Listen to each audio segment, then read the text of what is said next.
В эфире новости, в студии Валерия Наумова. Здравствуйте. Вначале коротко о главных темах этого утра. Кратное увеличение сотрудников, количество медицинских бригад и операторов колл-центра увеличилось в несколько раз. Также увеличилось и финансирование. Республика из федерального бюджета получит свыше 200 миллионов рублей на оплату труда медработникам. Пополнение в сборной Якутии по стрельбе из лука. Мирнинские лучники показали свои способности до введения ограничений.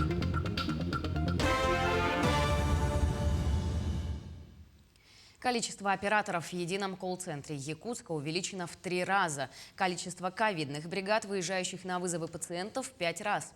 С учетом большого количества поступающих звонков на горячую линию по номеру 122 кратно увеличено количество операторов. Количество работников колл-центра в Якутске доведено до 145. Они работают в 3 смены. В целях повышения оперативности медицинских служб существенно увеличено количество ковидных бригад. На сегодняшний день в столице республики работает 257 бригад, в составе которой врач, медсестра и водитель.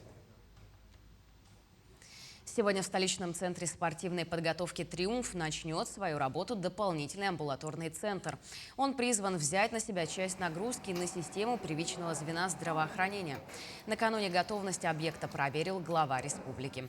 Айсан Николаев осмотрел пункты по забору анализов, зону ожидания и терапевтические зоны. Работать в центре будут 175 человек, в числе которых врачи и медсестры. Дополнительный амбулаторный центр будет открыт ежедневно с 8 утра до 20 часов. Ожидается, что он может принять от 600 до 700 человек в день. Если есть просто признаки ОРЗ и ОРВИ, то доктор посмотрит, назначит лечение. А если есть признаки новой коронавирусной инфекции, то будет назначено лечение, будет оценена тяжесть. И если легкое течение, то, конечно же, на дому будут выданы лекарственные препараты. Но если же, не дай бог, тяжелое течение, то отсюда можно вызвать скорую помощь и уже госпитализировать. Между тем, республика получит из федерального бюджета свыше 212 миллионов рублей на оплату труда врачей и среднего медицинского персонала. Распоряжение об этом подписал председатель правительства России Михаил Мишустин. Отмечается, что решение приняли исходя из прогноза годового прироста численности медработников. Мишустин попросил региональные власти строго следить за тем, чтобы не было никаких задержек с выплатой зарплат медработникам. В республиканском волонтерском корпусе занято около 2000 добровольцев по всей Якутии. Волонтеры работают в медицинских организациях, колл-центрах и на развозке продуктов первой необходимости и лекарств. Как отмечают в штабе волонтерского корпуса, в день по городу Якутску поступает в среднем 10-15 звонков. Заявители, те, кто сидит на самоизоляции, нуждаются в оказании адресной помощи. Это маломобильные граждане и лица старше 60 лет. Несмотря на рост заболеваемости, люди активно записываются волонтеры. Чтобы стать добровольцем, достаточно быть совершеннолетним, иметь желание и наличие сертификата вакцинации. В республиканском волонтерском корпусе набирают волонтеров по направлениям помощи в медучреждениях, а также выезд по заявкам, по доставке продуктов первой необходимости, лекарств нашим пожилым гражданам, а также людям, которые находятся в самоизоляции и болеющих ковидом. По всей республике, но в день как минимум 170 заявок поступает. По всему городу более 10-15. К другим темам. Самолет, вызывающий искусственные осадки, при необходимости может начать свою работу по тушению пожаров в республике уже в мае. Об этом сообщил глава Якутии Айсан Николаев. По словам главы, на воздушном судне будут работать специально обученные люди, которых привезут из Центральной России. Как добавил Айсан Николаев, такие экипажи в перспективе у нас должны быть подготовлены и быть в собственности Якутии. Министерство ЖКХ и энергетики Якутии рекомендует воспользоваться дистанционными сервисами по оплате жилищно-коммунальных услуг. В рамках противодействия распространению коронавирусной инфекции пункты приема платежей основных ресурсоснабжающих предприятий в городе Якутск временно приостановили свою работу и личный прием граждан. Оплатить квартплату, не выходя из дома и без очередей, можно удобно и быстро следующими способами. На региональном портале государственных и муниципальных услуг республики, на сайте Почты России, через мобильное приложение «Квартплата Плюс» или через мобильное приложение вашего банка. В Ленске в продажу поступят пельмени местного производства. Их начал производить цех переработки, который до этого занимался только выпечкой хлебобулочных изделий. Полуфабрикат пробно планирует реализовывать в фирменном магазине «Батамайский», в котором можно купить только местную продукцию производителей, рассказывает Светлана Балеева. Ленский цех переработки начал производство полуфабрикатов. Сегодня выпущена первая пробная партия пельменей. Специализированная машина буквально за считанные минуты изготовила килограмм готовой продукции. Машина, которая делает пельмени. Вот. Туда, значит, залаживаем, как вот мы и показывали уже, фарш, тесто, маленько мучим. Они потоком идут. Я только должна их завернуть, сделать форму пельменей. За минуту машина изготавливает 130 пельменей, за час 7000. Таких мощностей вполне хватит обеспечить всех ленчан экологически чистым продуктом, произведенным местным предприятием. Объем это у нас обычно зависит от потребителя. Как потребитель брать будет, так и объемы будем наращивать. Ну, сейчас на сегодняшний день попробуем килограмм 20 делать, 25 в день, хотя бы пельмени. Если будут брать, значит, будем добавлять, чтобы они у нас не залеживались. Помимо пельменей, цех переработки будет выпускать еще 10 мясных наименований. Тефтели, меточки, голубцы, антрикоты, эскалоты, стейки и отбивные. Уже мы отдали на сертификацию все наименования, ждем сейчас результаты и надеемся, что на этой неделе уже первая партия у нас поступит в наш батамайский магазин. Мясо для приготовления полуфабрикатов используется привозное, только высшего качества. Фарш изготавливается без применения добавок, только мясо и специи. Никаких добавок, ничего не будет, ни сои, ничего. Просто будет все натуралка, да. Лук, соль, перец, все, больше ничего. Это мы обещаем жителям города, что эти пельмени будут отличнейшие. Пельмени действительно очень вкусные. Продегустировать удалось и нашей съемочной группе. Тесто тонкое, мясо сочное, вкусное, а главное – его много. Наше предпочтение теперь будет точно отдано именно этим пельменям. Жители Ленска попробовать полуфабрикат смогут уже на днях. Помимо пельменей, предприятие планирует выпускать вареники с картошкой, творогом, капустой и колдуны. Светлана Балеева, Виталий Андреев, Ленск. Юные нерюнгринки победили в международном конкурсе красоты «Юная мисс мира».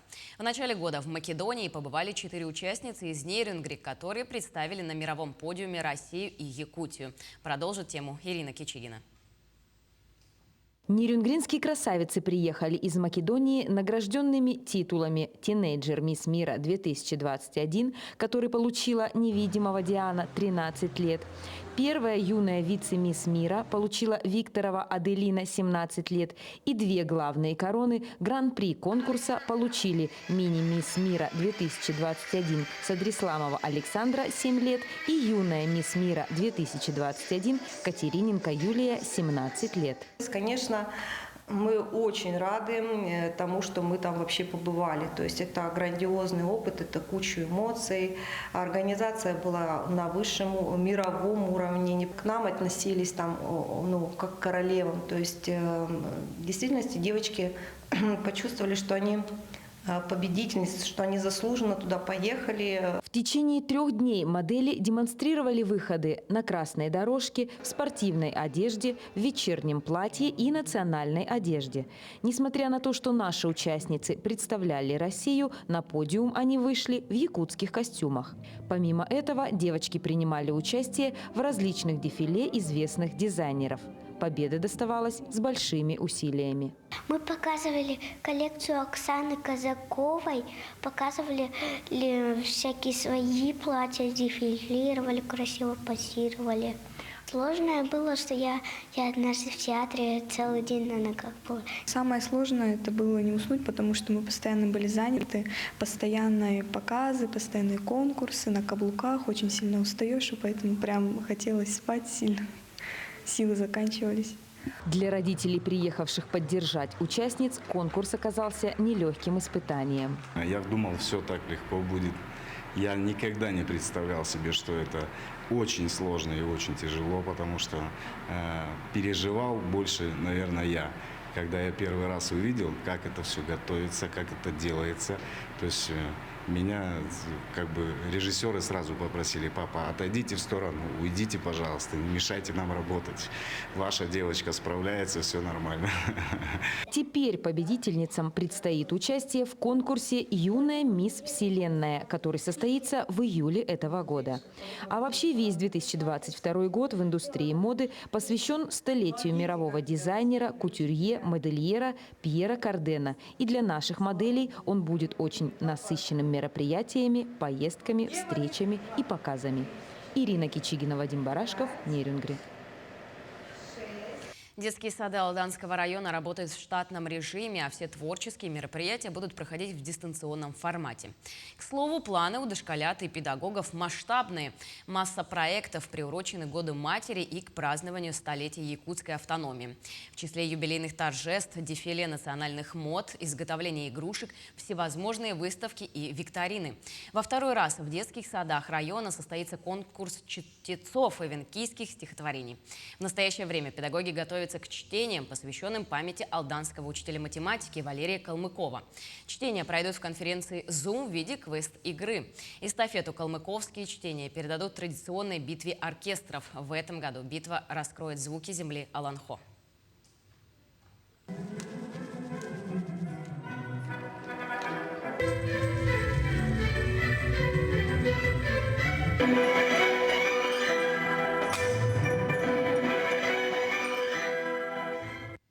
Мирнинские лучники успели продемонстрировать способности на первенстве республики до введения ограничений.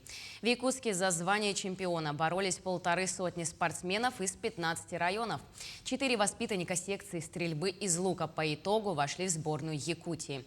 Команду Алмазного края представили 12 воспитанников культурно-спортивного комплекса.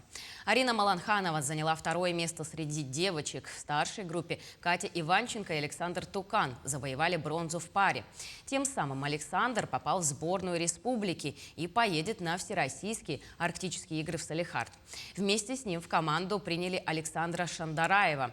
А вот юные Арина Маланханова и Эвелина Сараева вошли в расширенную команду международных игр «Дети Азии», которые пройдут в августе во Владивостоке.